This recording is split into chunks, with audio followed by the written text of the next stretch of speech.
নমস্কাৰ চাবলৈ আৰম্ভ কৰিছে আছামিজ ট্ৰেণ্ডিং আজি 1 জুলাই আৰু আজিৰ দিনটোৰ কেইবাটাও গুৰুত্বপূৰ্ণ খবৰ লৈ আহিছোঁ আৰু এনেধৰণৰ খবৰসমূহ নিতৌ চাবলৈ চেনেলটো ছাবস্ক্ৰাইব কৰি ভিডিঅ'টোত এটা লাইক কৰি দিবলৈ আজি ৰাতিপুৱাৰ প্ৰথমটো ব্ৰেকিং নিউজ বিশেষ ৰাজ্যৰ মৰ্যাদা লাগিবই মানক নামানিলে ভংগ হ'ব এনডিএ চৰকাৰ এইবাৰ জেডিউৰ সভাপতি নীতিশ কুমাৰৰ নতুন চৰ্ত বিজেপিক বিশেষ ৰাজ্যৰ মৰ্যাদা দিব লাগিব বিহাৰক অন্যথা সংগ এৰিব এনডিএৰ আৰু ভংগ হ'ব বিজেপি চৰকাৰ যোৱাকালি দিল্লীত নীতিশ কুমাৰৰ নেতৃত্বত গুৰুত্বপূৰ্ণ বৈঠক অনুষ্ঠিত হয় আৰু জেডিউৰ বহু শীৰ্ষ নেতা উপস্থিত থাকে এই বৈঠকত আৰু এই বৈঠকতেই নীতিশ কুমাৰে বিজেপিক বিশেষ চৰ্ত দি কৈছে যে বিহাৰ ৰাজ্যক বিশেষ মৰ্যাদা দিবই লাগিব অন্যথা ভংগ হ'ব এনডিএ চৰকাৰ লগতে অনুসূচিত জনজাতিৰ বাবে সংৰক্ষণ আসন বৃদ্ধি কৰাৰ দাবী নীতিশ কুমাৰৰ কেইবাটাও চৰ্ত দিছে বিজেপিক এই চৰ্তসমূহ বিজেপি নামানিলে নীতিশ কুমাৰে এৰিব এনডিএৰ সংগ আৰু ভংগ হ'ব বিজেপিৰ চৰকাৰ দিবলৈ চাওঁ এটা ব্ৰেকিং নিউজ কোন বিজেপিৰ জ্যেষ্ঠ নেতাই সমৰ্থন কৰিছে কংগ্ৰেছৰ সাংসদ গৌৰৱ গগৈক বিজেপিৰ জ্যেষ্ঠ নেতা প্ৰাক্তন সভাপতিয়ে মোক শুভেচ্ছা জনাইছে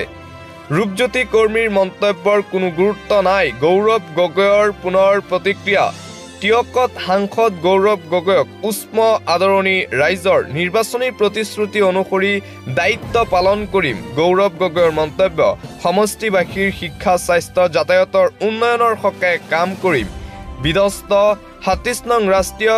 ঘাইপথক লৈ সৰব গৌৰৱ গগৈ ঘাইপথ নিৰ্মাণ সম্পূৰ্ণ কৰাৰ বাবে আলোচনা কৰিব কেন্দ্ৰীয় মন্ত্ৰীৰ সৈতে সংসদতো বিষয়টো উত্থাপন কৰাৰ আশ্বাস গৌৰৱ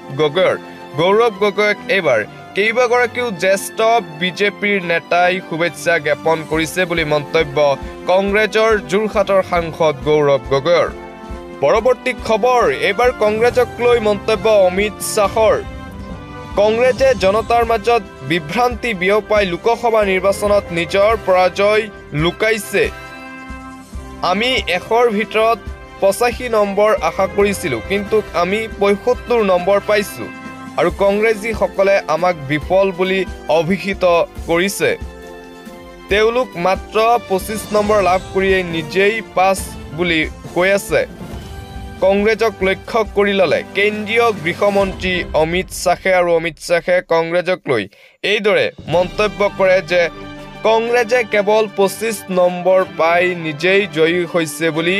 প্ৰচাৰ চলাই আছে বুলি মন্তব্য কেন্দ্ৰীয় গৃহমন্ত্ৰী অমিত শ্বাহৰ পৰৱৰ্তী খবৰ গেৰুৱা ৰং সহ্য নহয় পশ্চিম বংগৰ মুখ্যমন্ত্ৰী মমতা বেনাৰ্জীৰ ৰাজ্যৰ সকলো স্থান বাসগৃহৰ পৰা গেৰুৱা ৰং আঁতৰোৱাৰ নিৰ্দেশ জাৰি কৰিছে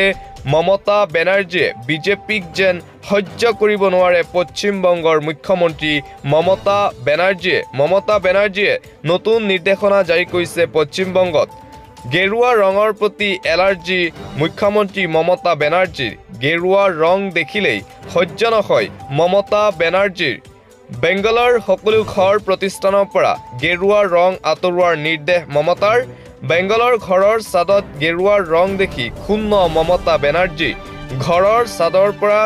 ৰঙা গেৰুৱা ৰং আঁতৰোৱাৰ নিৰ্দেশ মমতা বেনাৰ্জীৰ পশ্চিমবংগৰ ৰং নীলা আৰু বগা হোৱাৰ পাছতো গেৰুৱা ৰং কিয় গেৰুৱা ৰঙৰ পৰিৱৰ্তে বেংগলবাসীক নীলা শুভ্ৰ ৰং দিয়াৰ আহ্বান বেংগলৰ ঘৰৰ ছাদত গেৰুৱা ৰং দেখি খঙত অগ্নি শৰ্মা মমতা বেংগলৰ সচিবালয়ত বৈঠকত গেৰুৱা ৰঙক লৈ আপত্তি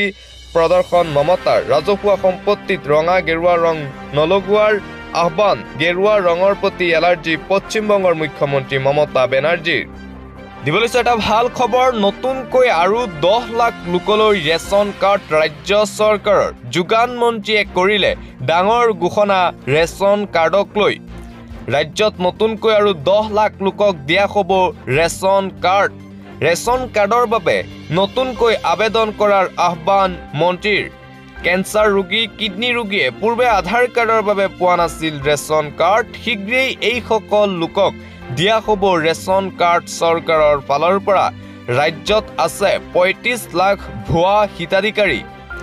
নাম কৰ্তন কৰা হৈছে এই সকল হিতাধিকাৰী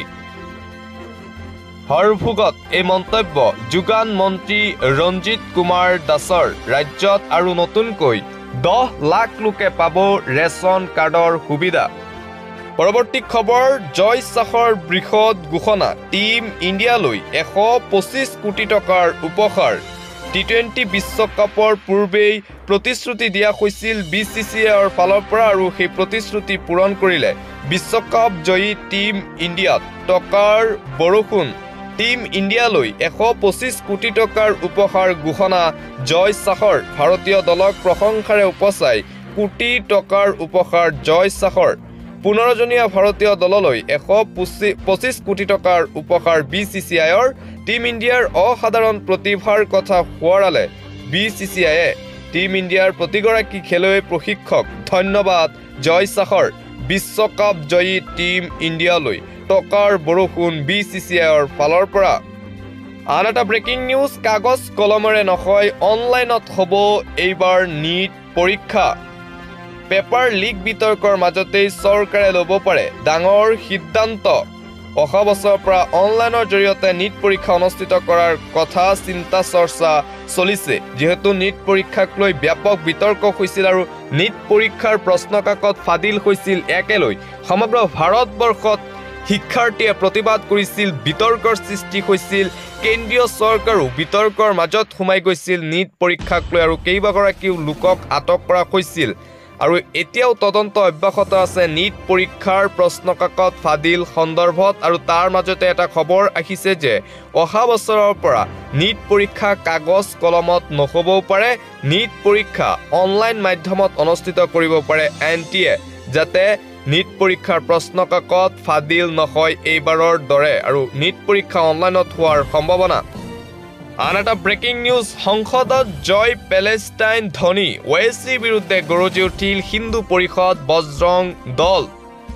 আসাউদ্দিন ওৱেইচিৰ বিৰুদ্ধে গৰজি উঠিল বিশ্ব হিন্দু পৰিষদ আৰু বজৰং দল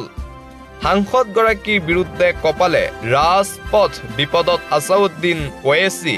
সংসদত জয় পেলেষ্টাইন ধ্বনি দিয়াক লৈ তীব্ৰ ক্ষোভ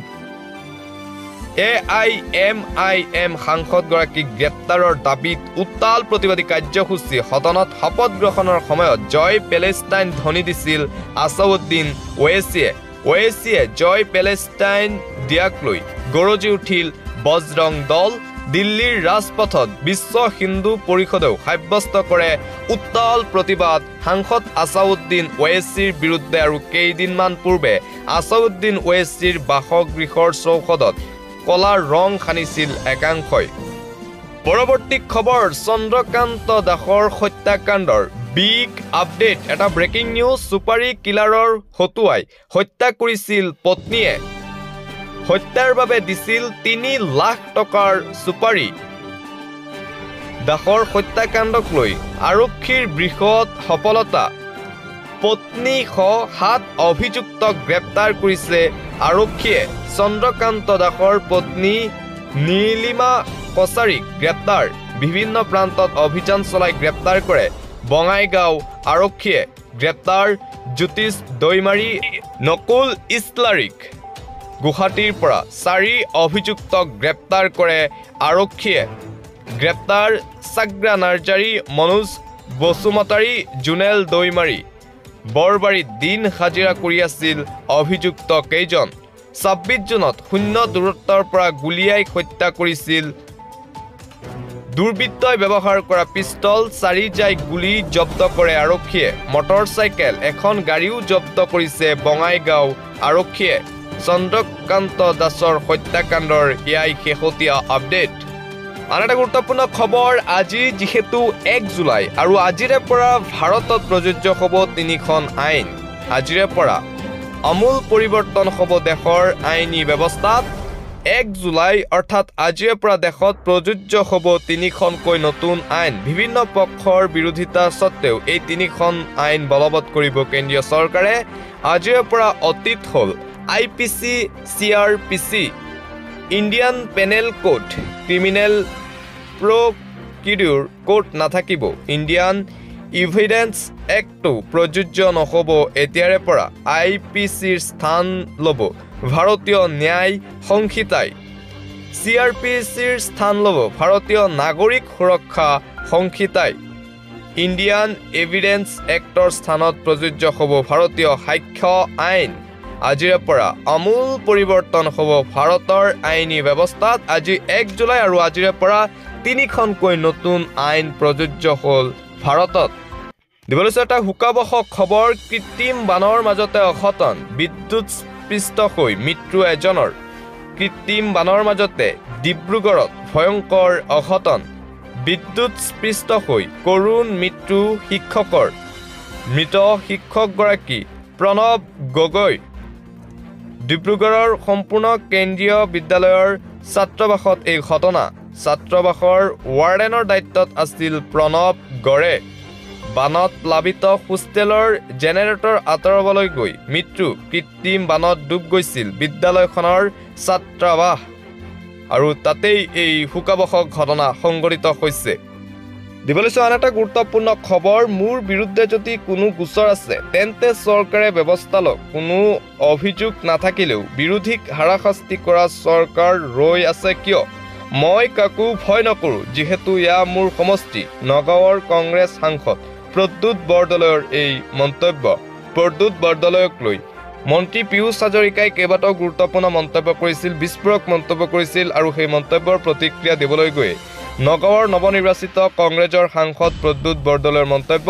মোৰ বিৰুদ্ধে যদি কোনো গোচৰ আছে তেন্তে